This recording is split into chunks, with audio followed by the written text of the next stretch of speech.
हमर हसन जवनिया 16 के उमरिया देख के तोरा की होई छ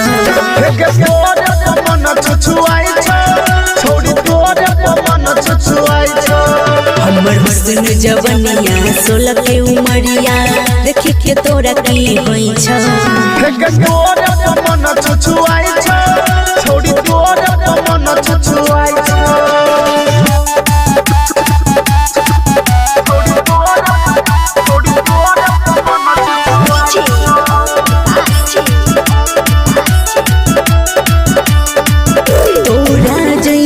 कितना के हम देखने छियै छौरा रे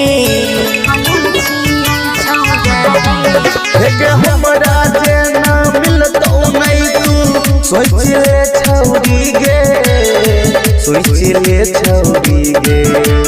बड़ बात के बेटी छियै तोरा नहीं सुझाई छौ मन छुछुआई छ छोड़ी तोर मन छुछुआई छ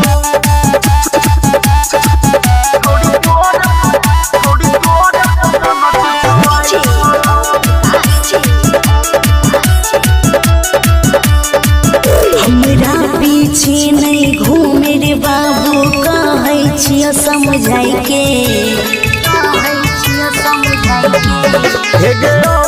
हमरा बना ले छोड़िया देबो सब कुछ लाइके सुहास दीवाना कोमल कहै छौ तोरा बात समझाई के मन छुछुआई छ छोड़ी तोर मन छुछुआई छ presented by Vikas Films।